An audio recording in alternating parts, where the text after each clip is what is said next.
एक छोटी सी कंपनी ने इतने बड़े उपमहाद्वीप पर कब्जा कैसे किया, इस एक्सप्लेनर में इसी पर चर्चा करेंगे।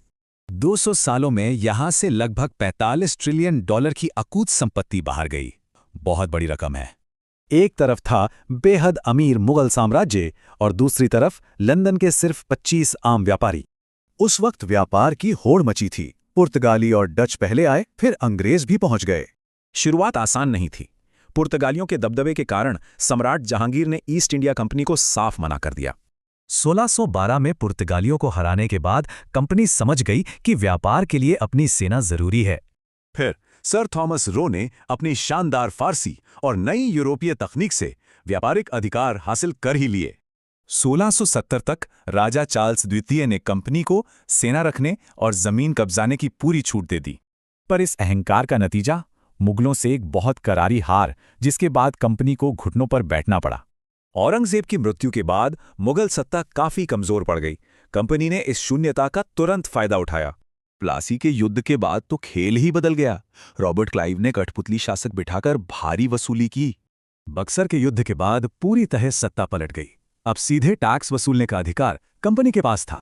इसके बाद कंपनी ने आपसी फूट का फायदा उठाया और ताकतवर मराठा साम्राज्य को बहुत ही चालाकी से तोड़ दिया।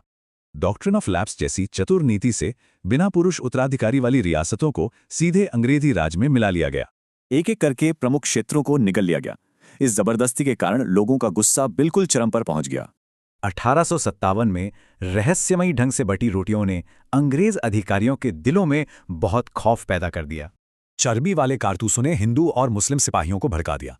यहीं से बड़े सैन्य विद्रोह की शुरुआत हुई।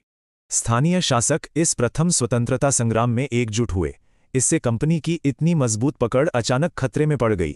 हालांकि हथियारों और संसाधनों की कमी के चलते यह विशाल विद्रोह अंततः ब्रिटिश सेना के सामने टिक नहीं पाया। हालात देखकर ब्रिटिश क्राउन ने कमान संभाली और ईस्ट इंडिया कंपनी को हमेशा के लिए पूरी तरह समाप्त कर दिया। महारानी विक्टोरिया के सीधे नियंत्रण के साथ ही उपमहाद्वीप पर ब्रिटिश राज के एक लंबे युग की आधिकारिक शुरुआत हुई।